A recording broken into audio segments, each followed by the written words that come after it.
What would you do if the man you had nearly beaten in a hospital room turned out to be the very person who saved your wife's life? The police station was small, airless, and mercilessly bright. Under cold fluorescent light, Rage still sat at the table like a third man between them. Nam had come there ready to prove that CEO Jack was guilty. Jack had come there carrying the same calm he had used all night to keep disaster from growing worse. Tu Tien stood near the wall, silent but alert, her heart still pounding from the violence in the hospital room. Somewhere only a few streets away, Nam's wife was recovering from collapse and injury.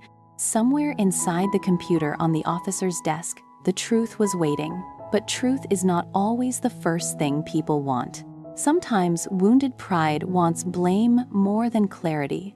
Sometimes fear wants a face to hate. And on that night, before the video played, before the witness entered, before one man's anger broke open into shame, the room held a single dangerous question.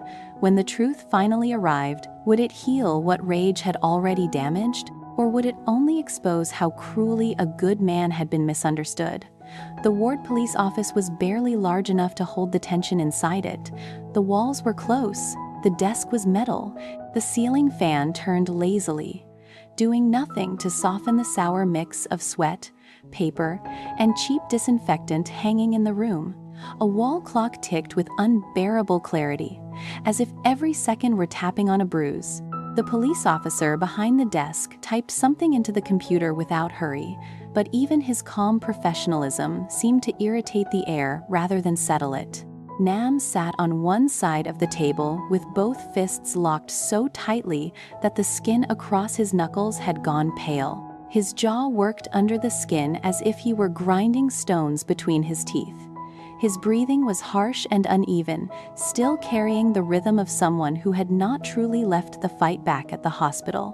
He was inside a police station now. He was supposed to be under control. But rage does not disappear just because a room has rules. It only changes posture. It sits, it glares, it trembles. It waits for one more chance to flare. Every time his mind returned to the same image, his wife unconscious, a stranger near her bed, the panic of not knowing what had happened, his blood rose again. Across from him, Jack sat in silence. His collar still bore the memory of Nam's fist. His tie had been loosened earlier and retied poorly in the corridor, leaving the knot slightly lower than usual, but his posture remained straight, almost formal. He did not look like a man who had just been attacked in a hospital room. He looked like a man who had already decided that defending his dignity with anger would only make the night uglier. Yet calm did not mean he was unaffected. Something heavy sat in his eyes, fatigue, restraint, disappointment, and the quiet burden of understanding human weakness better than he wished to. Tu Tien stood near the wall with both hands clasped tightly in front of her. She said nothing. There was no place for unnecessary words in that room. But silence in Tu Tien was never empty. It was full of observation. She watched Nam's face. She watched Jack's stillness. She watched the officer preparing the computer. She felt, more than saw, that the room was balanced on something fragile. The truth was close enough now to be heard breathing, but until it stepped fully into the light, the misunderstanding still ruled the space. Nam shot another look at Jack. It was not an ordinary look of anger. It was accusation searching for confirmation. In his eyes, there was still the desperate stubbornness of a man clinging to the version of events that protected his pride. If Jack was guilty, then Nam's violence had meaning. If Jack was guilty, then his own humiliation at arriving late, at failing to protect his wife, at exploding without control, could still be called loyalty. But if Jack was innocent, then Nam had become something far uglier than an angry husband. He had become an unjust man. The officer finally spoke. His voice was flat and procedural, the voice of someone too familiar with human chaos to be impressed by it. He said they had obtained nearby dashcam footage and were also bringing in a witness to confirm the sequence of events. The words should have calmed the room. Instead, they sharpened it. Nam leaned back with his arms crossed, but the movement was performative, almost theatrical in its contempt. A bitter smile touched his mouth for half a second. "Fine," he muttered. "Let's see what trick this is." The officer ignored the comment and continued working. Jack did not answer. Tu Tien lowered her eyes briefly, not in fear, but in disbelief that even here, with facts only moments away, Nam still preferred suspicion to patience. The room grew quieter. It was the kind of quiet that makes every little sound feel accusatory. The click of the mouse, the hum of the fluorescent light, the scrape of a chair leg somewhere in the corridor. Nam's foot tapping out restless violence under the table. Jack's breathing kept measured by force rather than ease. Tu Tien's fingers tightening around each other until the joints hurt. Then the screen lit up. No one spoke. At first, the image was grainy and distant. A stretch of roadside, a market edge, a patch of late sunlight, touching dust. Then movement. A car stopping hard, two figures getting out quickly. Tu Tien inhaled sharply even before the faces became clear, because she knew exactly which moment this was. Nam's expression stayed rigid for 1 second longer than it should have. Then the image sharpened. There was his wife, lying near the roadside, limp and unmoving. There was Tu Tien kneeling beside her first, reaching out with panic and urgency, looking over her body, trying to wake her. And there was Jack. Not standing back, not threatening, not arguing, not touching her with any inappropriate familiarity. He was bending down with visible alarm, lifting Nam's unconscious wife into his arms with the practical care of a man focused only on getting her to the hospital alive. The whole room changed without moving. Nam froze, completely, his jaw loosened, his eyes widened, not theatrically this time, but with the involuntary shock of someone whose body has been struck by truth before the mind can build a defense against it. He stared at the screen as if the image itself had physically pushed the breath out of him. On the video, Jack hurried toward the car. Tu Tien followed close behind, opening the back door, helping arrange the unconscious woman, looking frightened but determined. No delay, no hesitation, no guilt, only emergency. The officer let the footage continue. Jack in the driver's seat, Tu Tien turning in the back to support the woman's head. The car driving fast toward the hospital. Nam's hands, which had been clenched in rage, now remained clenched for a different reason. Not to fight, to keep from shaking visibly. A pulse jumped hard at his temple. He swallowed once and seemed unable to finish the movement. Tu Tien watched him carefully. This was the moment she had hoped for and feared at once. Hope, because the truth was finally undeniable. Fear, because shame can be more explosive than anger when it arrives too suddenly. She looked from Nam to Jack. Jack had not changed position.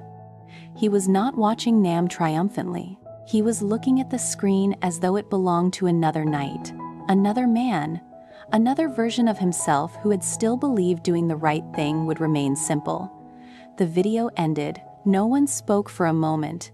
Then the officer called for the witness. The man who entered was ordinary in appearance, the kind of person no one would notice in a crowd, and precisely the kind of witness the truth often chooses. He stood in front of the desk, uneasy in the official setting but steady enough in memory. The officer asked him to state clearly what he had seen. The witness did. He said the young woman had been lying near the roadside. He said many people had looked but kept walking. He said it was Jack and Tu Tien who stopped. He said the man across the table, yes. That man had lifted her and rushed her to the hospital. He said there had been no fight then, no delay, no questionable act, only help.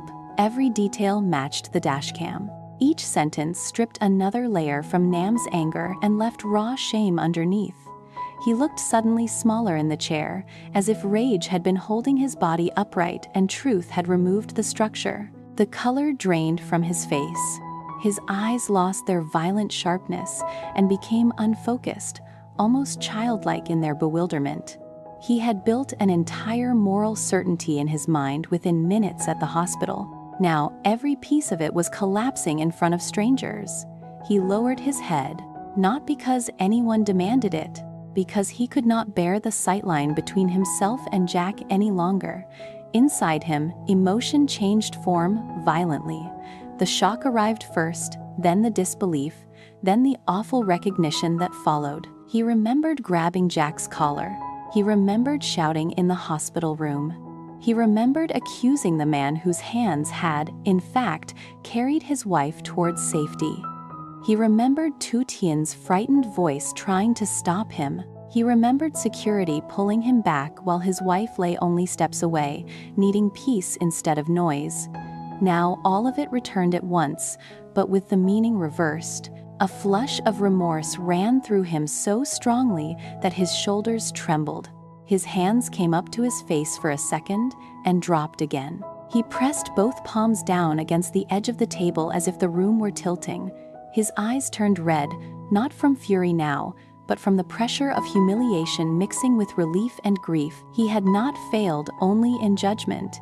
He had failed in character. No one spoke into his silence. That made it worse. The officer sat back, letting the truth settle without commentary. Tu Tien remained still. Even she, whose heart had tightened with anger during the attack, felt the sharpness of pity begin to move through her now. Because shame, when it is real, has a soundless violence of its own. Jack, however, said nothing at all. He offered Nam no accusation, no moral lecture, not even the smallest look of superiority. That mercy did not comfort Nam. It deepened the wound. At last, he bent forward and buried his face against his fists for one long, unguarded moment. His breathing shook, his shoulders moved with it. The officer looked away politely, granting him the privacy of public humiliation, if such a thing can exist. Tu Tien's throat tightened. She understood that a man like Nam, who had come in blazing with certainty, would now have to live with the knowledge that the person he treated like an enemy had done what he himself had not yet managed to do, protect his wife in the critical moment.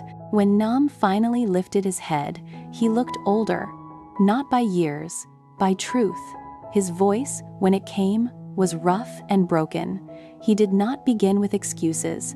That, more than anything else, showed that the transformation inside him was genuine. He did not say he had been too worried. He did not say anyone in his place would have done the same. He did not blame fear. He simply sat there, looking at the table rather than at Jack, and let the shame exist without decoration. Before he could speak further, Jack finally moved.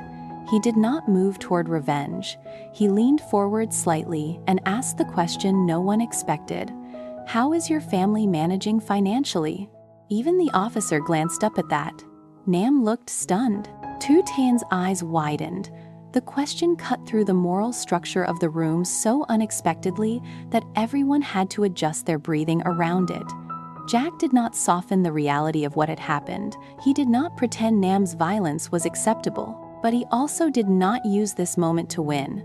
Instead, in the same calm tone he had used all night, he said that he understood Nam's wife had likely collapsed from exhaustion and overwork. He said it gently, not as a theory designed to impress, but as concern. Concern for the woman, concern for the family, concern from the very man Nam had treated as a predator. Those words broke something open. Nam stared at him as if trying to decide whether such composure was humanly possible. He had come into the hospital ready to fight a villain. He had followed that certainty into the police station. Now the man he had accused was asking about his hardship rather than demanding punishment. That kind of generosity is difficult to receive. It leaves no room for pride to hide. Nam stood up so suddenly that the chair scraped hard against the floor, then stopped himself, swallowed, and bowed his head. His voice trembled visibly now. He apologized first to Jack.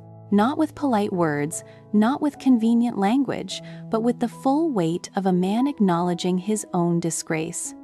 He said he had been wrong. He said anger had blinded him. He said he had spoken and acted like someone without sense or gratitude. Then he turned to Tu Tien and apologized to her too for frightening her, for dragging her into a confrontation she did not deserve, for rejecting the truth when she tried to calm him. Tu Tien nodded but said nothing. This was not a moment for her words. This apology belonged to the space between the two men. Jack rose slowly. There was no flourish in it, no speech, no dramatic pause. He simply stepped forward and extended his hand. For 1 second, Nam looked at it as if he were unworthy to touch it. Then he took it. The handshake was firm, steady, and brief. But inside that briefness lived the entire transformation of the night. Rage had become remorse. Misunderstanding had been broken open by evidence. Violence had been answered with restraint. Restraint had been answered with forgiveness. When the two men finally looked directly at each other, the difference in their eyes was unmistakable. The hostility was gone, the shame remained, but it no longer stood alone. It now shared the room with understanding, with respect, with the painful relief that sometimes comes only after one person has seen the worst version of himself and been allowed, by another man's generosity, not to remain trapped there forever. The officer, relieved to see the room finally human again, began tidying the paperwork. The fluorescent lights still hummed. The clock still ticked. The room had not changed physically at all.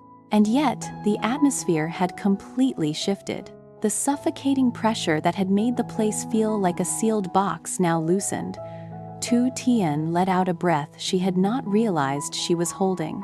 Jack sat back down, his face just as composed as before, but softer now. Nam lowered himself into the chair with the exhaustion of someone who had fought the wrong battle and barely survived the truth. Outside the office door, the station carried on with its ordinary noise. But inside that cramped room, something far greater than procedure had taken place.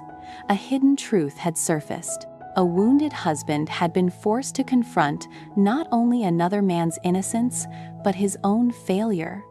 A misunderstood act of kindness had not only been proved, it had been honored, and perhaps that was the deepest truth of the night. Anger is loud, but truth is heavier. It does not need to shout.